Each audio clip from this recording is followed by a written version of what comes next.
And now, coming to you from our studios high in the northeast Georgia mountains, it's the Dangerous Skills Podcast, featuring compelling guests and conversation centered on faith, freedom, social evolution, and personal security.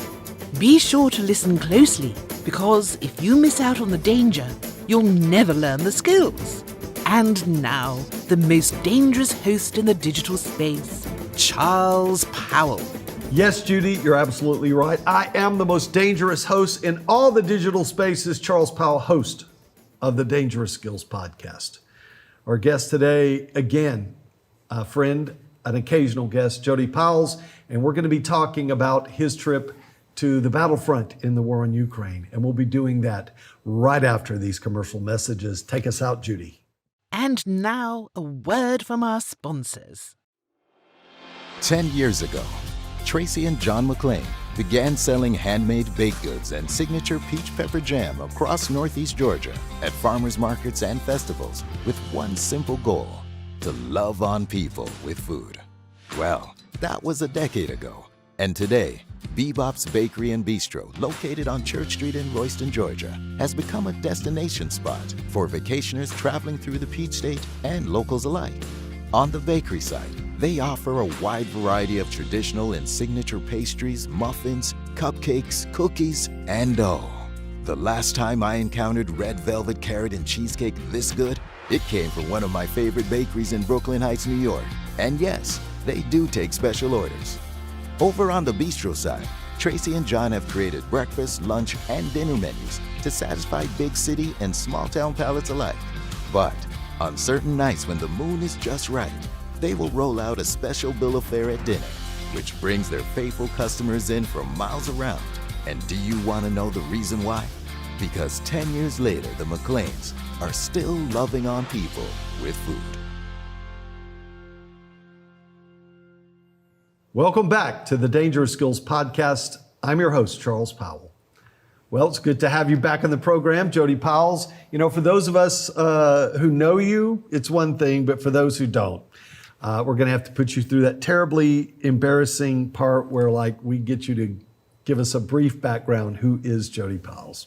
What are the kind of things you've done that, you know, kind of bring that word dangerous into focus?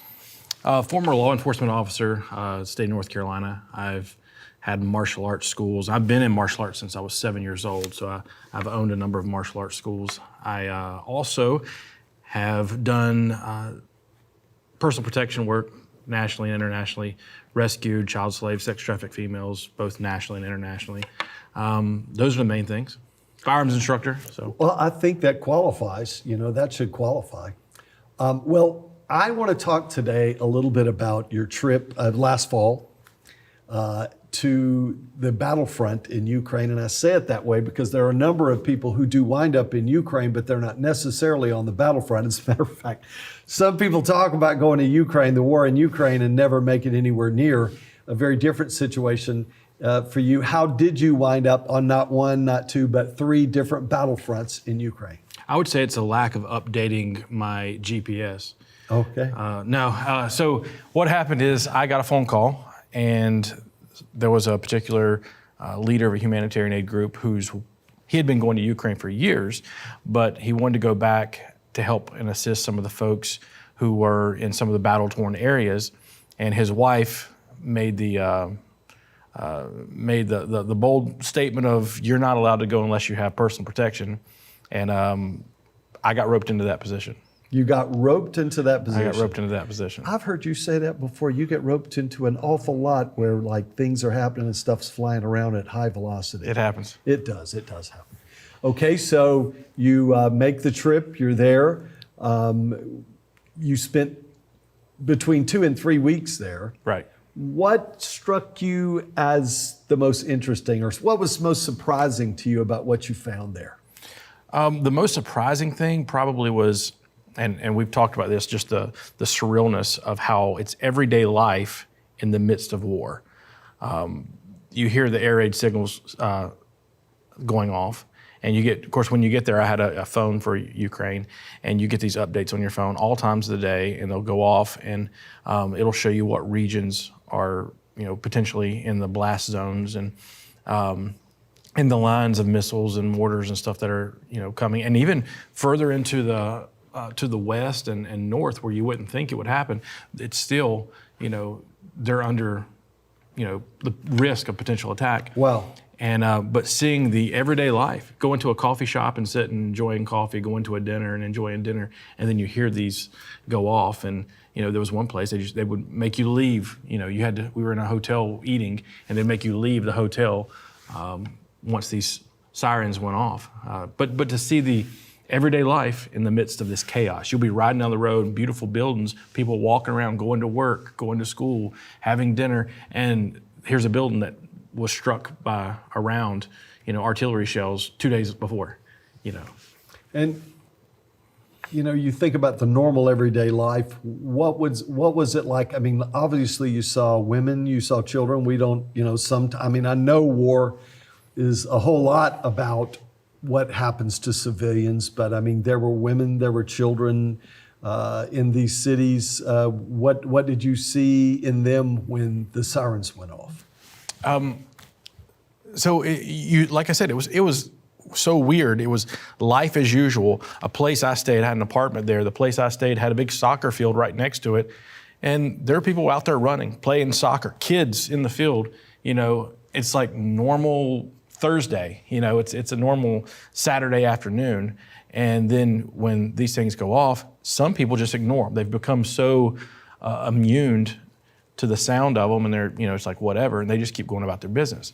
Others respond. You see people with, the appropriate headgear and the appropriate body armor and such, but for the most part, a lot of your everyday civilians are just walking around as though it's, every day. Now, as you get further to the east and the south, in the Donetsk regions and Kharkiv and, all these areas that are closer to these, to the Russian lines and further south, then you see the response a little bit different. You don't see quite as much traffic in the streets, and you see much more devastation in the buildings. And then when some of the towns were completely obliterated, and some of them were basically evacuated for the most part. There still was a remnant of people. For example, one night we were in an apartment building, and I would say, this huge apartment building, no telling how many apartments were there. 95% of the people were gone, but there was a handful of folks still there. And it was one family that put us up for the night. It was an old couple that just said, "We're not leaving. This is where we'll live, or this is where we'll die, and we're not leaving. We're too old to run like this." And so you see stuff like that. Wow. Well, that's actually a great point for me to ask my next question. What would you say touched your heart the most? You sent me pictures. I saw video. I was on the phone. We did video calls while you were there. I saw a lot of things that touched my heart, but I wasn't there. I saw a lot of pictures, a lot of interaction with older people. That really spoke to me a lot. Talk to me about all the various things that touched your heart the most. So probably the main thing, the overall thing that really touched my heart the most was the level of patriotism that the Ukrainian folks have. Because I look at how well we have it here in the U.S. I still believe we're the greatest nation on earth. I agree. We still have freedoms, and I still have a hope for our country. But we come here and we look, and people are ripping down statues, and we're fighting over silly things here. And there's such a division in our country. And then over there's such a level of patriotism. And the statues that were even put up during, Soviet occupation, they had sandbags around them to protect these statues. Like, this is our history. This is part of who we are. This is our culture. And I looked at that, and I took pictures of these statues that are being sandbagged up. And I'm thinking about, at home, where I live in Virginia, Monument Avenue in Richmond, they're ripping down the monuments, and to see the contrast of that. But other things that really touched my heart, I remember one area we were going in as we were coming into Kyiv, right on the outside, there was just a town where they just randomly, the Russians came through and tanks rolled through and just started blowing up houses and just started shooting randomly. And it was and I think I probably sent you pictures of this. It was a playground. And they were just shooting around, and you could see the bullet holes going through all the playground. And you go, what's the purpose of shooting up? They say they're looking for terror. That's what it is. Biohazardous weapons and all this stuff, and yet you're shooting a playground up. They also say they're looking for Nazis too. It must have been a Nazi playground. Apparently, it was a Nazi playground. But things like that, and then I had the pleasure, not the honor, of being able to go into one home, and I had. The guy didn't speak English, so there had to be a translator, but he was 90, I think he was 92 or 93 years old. That was his birthday that day. And he, all he wanted for his birthday was he wanted brandy. And so we bought him a little bottle of brandy. He's 93 years old. What are you going to say to him? What are you going to say? And so it was medicinal. Exactly. He was one of, he actually fought for Stalin. Wow. So he was a commander in Stalin's army, and to sit and just spend time with him, we had dinner with him, and watch him and hear him tell stories and see his eyes tear up. His very life is history. Oh, absolutely. We talk about history like we have some kind of, we can appropriate and understand and touch it, but this man embodied history. For a moment, I was back. My grandfather died. My grandfather was my hero. It's like in my life, there's Jesus and there was my grandpa. Yes. And my grandpa was a master sergeant during World War II. And I used to love to just sit at his feet and listen to him tell stories and stuff. We'd watch old Westerns and he'd tell me war stories. And so for a moment, it's like I was sitting with my grandpa again, to hear this guy talk. And it was just really cool to experience that with this guy. Meeting. Well, next I want to hear you talk to me about your belief in the lies being told back and forth. But before you start that, we're going to go to a commercial break. And when we return, Jody Pyles will give us his thoughts on the lies being told in the war on Ukraine by both the world press and the U.S. government. We'll be back in a moment. And now, a word from our sponsors. Charles Powell spent 2 years of his life going undercover gaining intel on ethnic organized crime, street gangs, and foreign state sponsors, all profiting from human trafficking.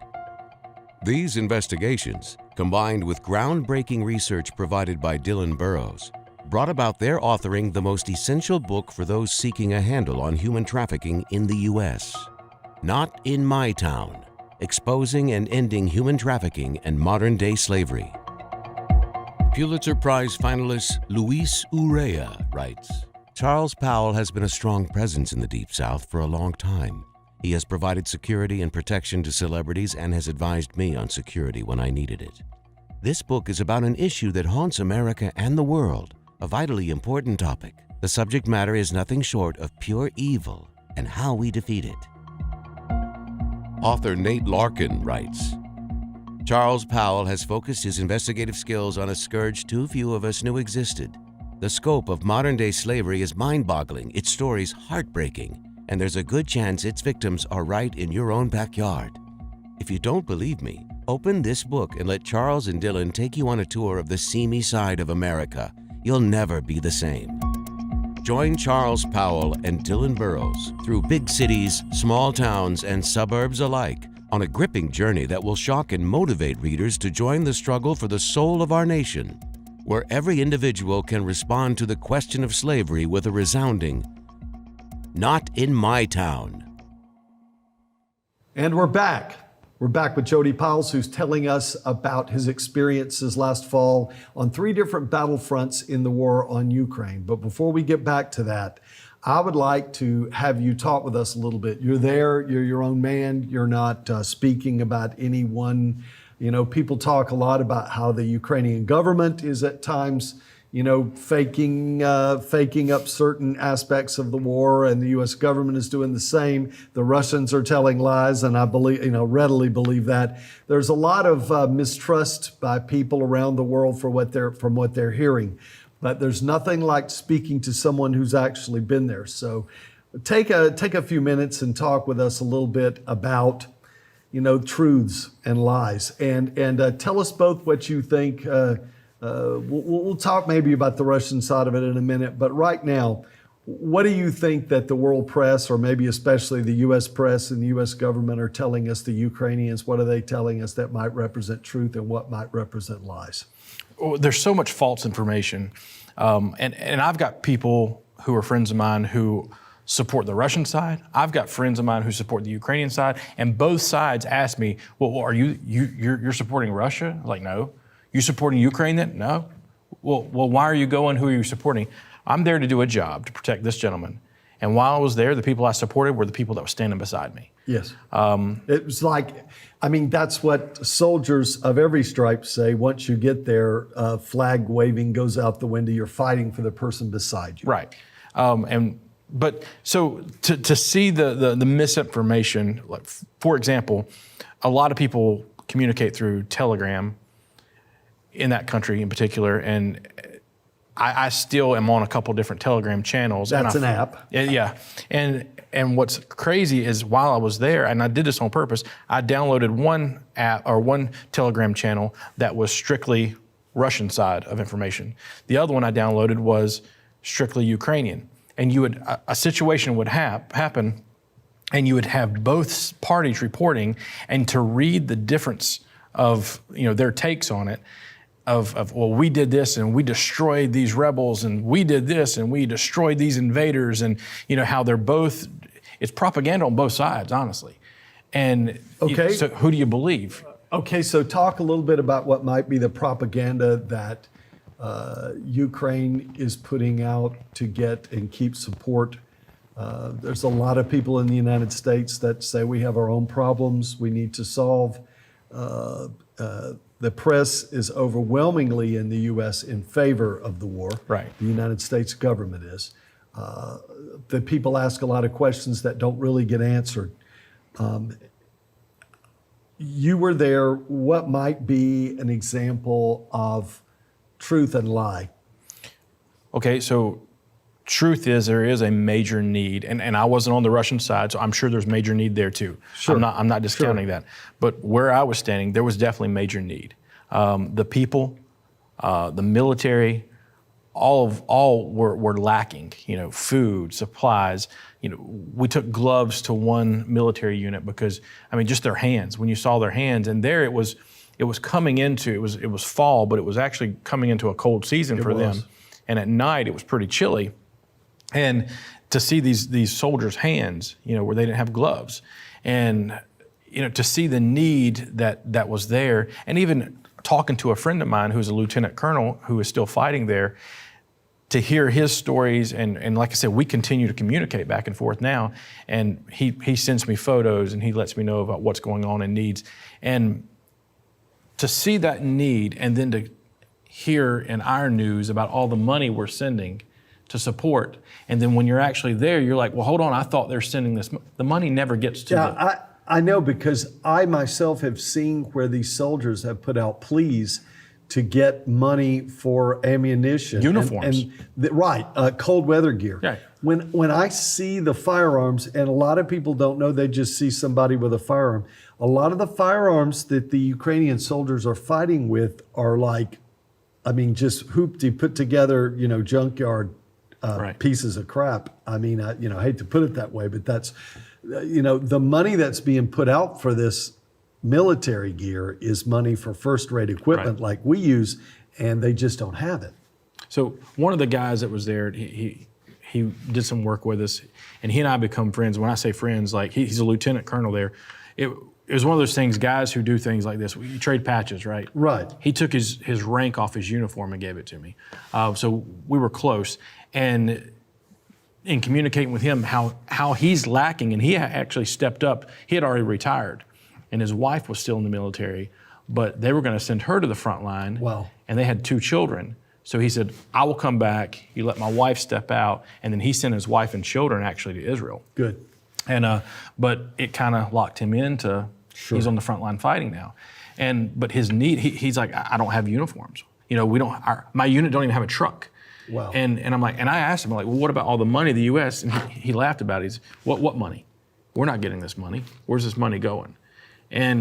But you're not going to hear the Ukrainian people talk negatively about their country, or say, well, someone's taking this money before it gets here, they're not going to say that. They're going to fight to the death. They're going to fight to the death. I mean, for example, I even asked a question riding in a vehicle. I asked one of the guys who was there, I said, so what's all this about, bioweapons and, these biolabs? What's the truth to this? Because I didn't know.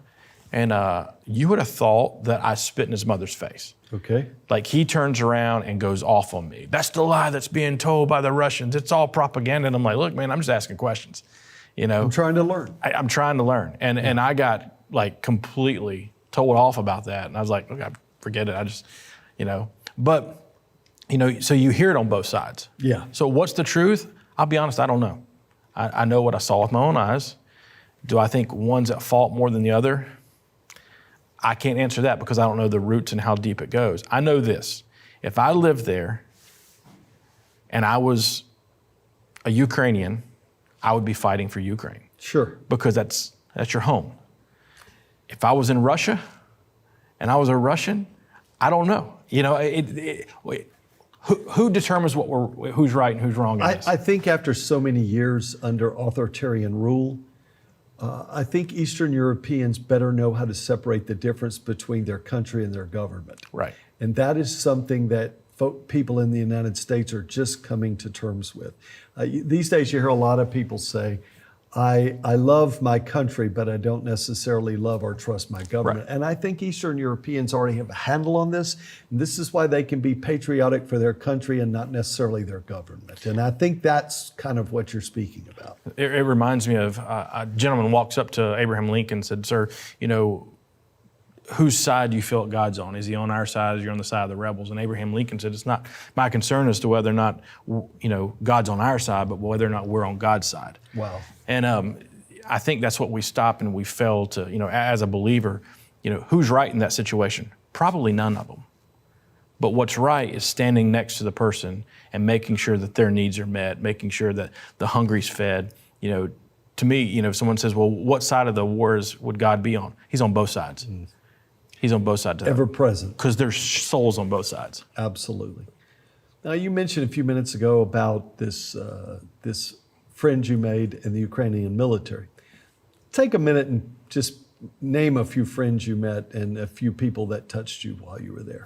Well, obviously there was the elderly gentleman. I'm not going to name anybody's names, but of course not. He probably touched my heart more than anybody. And being able to, like I said, spend his birthday with him. And when I walked in, it was funny. He grabbed me by the shoulders and he looks at me, and I didn't understand a word he was saying. Of course, I walk in this guy's house and this old man just grabs me by the shoulders and he sounds very rough. And the guy who was with us, it was actually his son-in-law, and his wife's grandfather is who this man was. And he says that he has familiarity in your eyes.